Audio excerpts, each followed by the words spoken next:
Assalamualaikum warahmatullahi wabarakatuh. Bismillahirrahmanirrahim.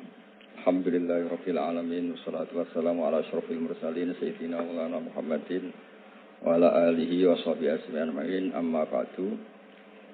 Yang kita hormati bersama guru kita bersama Kiai Haji Abdul Wahab Maimun, semua keluarga besar Mbah Maimun, Gus Yofur, Neng Nadia, semuanya kita hormati, dari Pertamina semuanya, wonten Mas Ari, wonten Mas Solikin, Mas Latif, semuanya saya hormati.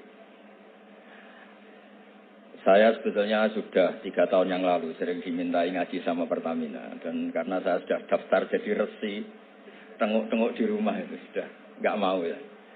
Alhamdulillah Pertamina punya cara yang agak nggak benar itu, memanfaatkan Gus Yofur ngundang saya.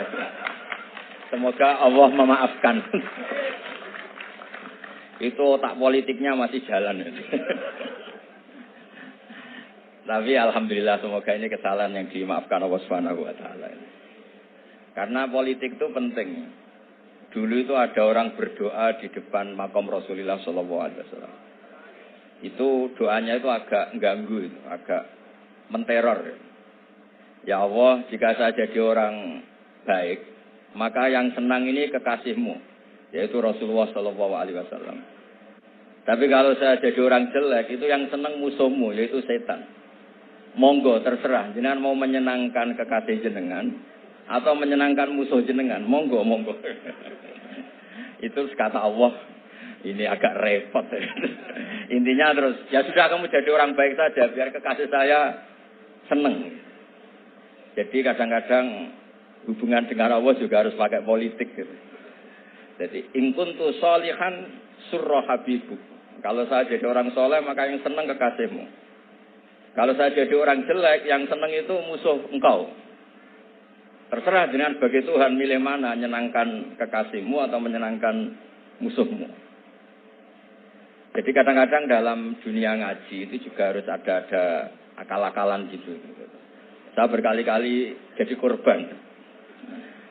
Sebetulnya saya senang uzlah itu bukan karena bapak. Satu, iktifak dengan kiai yang sudah ada. Kedua, ya bapak saya itu namanya Kiai Nur Salim. Itu punya bapak namanya Mbah Nur Sam. Sepuh-sepuh itu memang uzlah. Mungkin faktor gen. Jadi saya membatasi sekali. Tadi meneruskan ngajinya Gus Yofur. Saya disuruh agak lama. Tapi bukan lama. Agak lama itu ya 15 menit. Sambil nunggu Gus Idror. Tadi beliau cerita Mbah Maimun itu menjadikan belajar itu thariqah. Thariqah itu ilmu, kata Mbah Mun, mengajar. Jadi beliau saking tawaduknya enggak pakai bahasa Arab. Memang teks hadisnya itu Arabnya itu ad-dunya mal'unah. Mal'unun ma fiha illa dzikrawah wa ma walahu. Aw aliman aw muta'alliman. Jadi dunia ini semuanya terlaknati. Kecuali yang terkait ingat Allah, ingat belajar, ingat ilmu. Saya sering, karena saya ini termasuk peneliti, saya bikin analogi. Ada rumah itu lengkap. Ada kamar mandinya, ada kamar tidurnya, ada makanannya. Tentu yang masuk rumah itu terburuk itu adalah nggak ngerti yang punya rumah itu siapa. Nggak punya rumah itu siapa, kamu langsung makan, langsung tidur, langsung memanfaatkan isi rumah itu. Tanpa ingin tahu yang punya siapa. Betapa buruknya itu. Nah, kira-kira seperti itulah pengajaran kita di pesantren. Pertama yang harus kamu ngerti itu ma'rifatullah. Kamu tahu yang punya dunia ini siapa. Kok tahu-tahu kamu pakai minyaknya kamu bor Pak Ari, terus dijual, terus menghidupi sekian banyak orang, itu milik siapa? Itu enggak milik direkturnya, milik Allah Subhanahu wa taala. Jadi memang ngerti itu nomor 1. Jadi ya sama, kamu mau sowan sini itu harus matur Mbah Ubab sebagai putra Mbah Mun tertua, matur Mbah Opur. Kalau ngundang saya ya harus lewat Gus Yofur. Jadi pokoknya harus ngerti dulu. Intinya itu harus ngerti dulu. Itu ada orang Gus biasa dimarahi istrinya tuh senengnya sama saya bukan main. Karena saya sering cerita ilmu itu penting. Yang bikin orang nggak kaget tuh ilmu. Kamu tahu kan istri kamu pantangannya itu kamu pulang nggak bawa uang, udah gitu punya cerita di luar kamu tuh nggak macem-macem. Ya Gus tahu. Setelah pulang betul-betul tidak bawa uang, ada kabar kamu macam-macam. Istri kamu marah, tidak marah. Setelah marah betul, Anda harus bangga. Karena itu sesuai teori ilmu Anda. Kan? Makanya setiap dimarahi istri itu, dia bilang, ternyata ilmu saya akurat. ilmu saya benar gitu. Jadi ilmu itu penting supaya kalau kita ngalami apa-apa itu tidak kaget. Di mana-mana atasan itu ya marahi bawahan. Bawahan itu takut sama atasan. Suatu saat kamu dimarahi Pak Ari, ya berarti sodako ilmu saya memang akurat.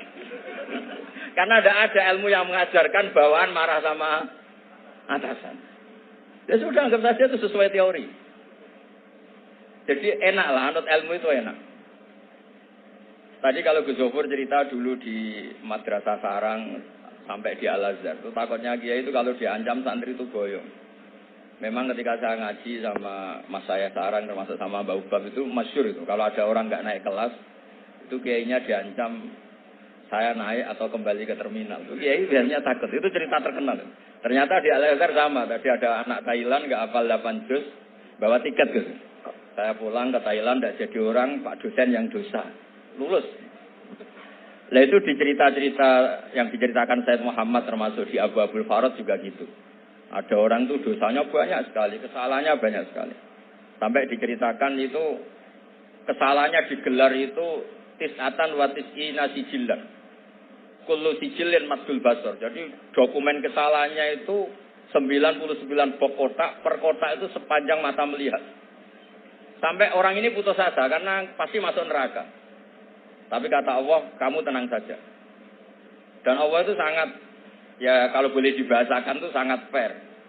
Sampai Allah tanya, Adzolamat kakatabati, apa para penulisnya itu dolim sama kamu? Jika sentimen, kalau kamu jelek ditulis, kalau baik gak ditulis.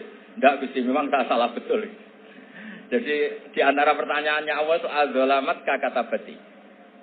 Akhirnya terus sampai itu nyata salah, terus kata Allah, La zulma alaikal yaum. Kamu tenang saja, kamu punya satu kebaikan. Terus Allah mengeluarkan satu kotak kecil. Terus kata orang itu, sudah Gusti, gak usah, gak penting. Masa 99 box dilawan kotak kecil. Tapi di situ isinya itu kalimat la ilaha illallah Muhammadur Rasulullah. Ketika malaikat disuruh nimbang sama, coba timbang kesalahan yang sebanyak itu dengan hadil kalimat. Fatosat as-sijillat. Ternyata yang menang itu kalimat la ilaha illallah, yang ini salah. Enggak dia diabaikan. Itu terus kata hadis terakhir, fala yaskulu ma'asmillahi ta'ala sayun. Dibanding kalimat ini semuanya itu enggak ada artinya. Karena kira-kira logikanya gini, malaikat bisa diteror sama Allah. Kamu berani ngabaikan nama saya. Jadi kalau saya dipanggil orang 1000, terus satu Gus Zofur, itu milik Gus Zofur. Kamu berani mengabaikan putra Mbah Maimun, kan saya enggak berani. Jadi kira-kira gitu. Malaikat ditanya sama Allah, kamu berani mengabaikan kalimat la ilaha illallah? Ya tidak berani, Gusti. Ya sudah, menangkan. Jadi intinya itu penting sekali kalimat-kalimat thayyibah la ilaha illallah Muhammadur Rasulullah. Sujud tadi yang diajarkan Gus Zofur. Apalagi tahajud, terus dilihat anak, kadang seneng sekali. Ternyata bapak saya ahli tahajud. Kalau nggak dilihat ya diceritakan Gus bagian. Tapi apapun itu supaya analogi agama itu dimulai diantaranya selain Quran, hadis, ijma itu qiyas. Qiyas itu analogi. Ya kayak tadi, kamu masuk rumah, di situ semuanya lengkap, fasilitas lengkap.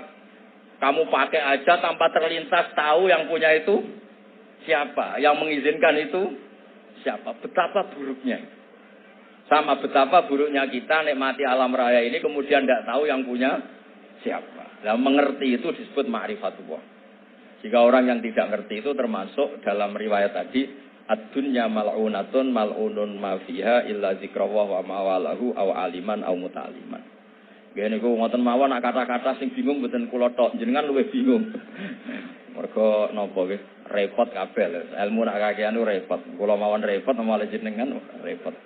Soale tak janjeni swarga ngoten mawon kertane seneng. Mau jare Gus Zofur ngoten. Ada Semarang rene numpak bis mbuh hadis man salah katorikon ya utami sufi ilman sahalallahu lahu tarikon apa ilal jannah. Jadi pokoke ngaji teng adat pesantren wis pokoke sing seneng mboten ngancam-ngancam wis. Wong ni wasiate bapak kula.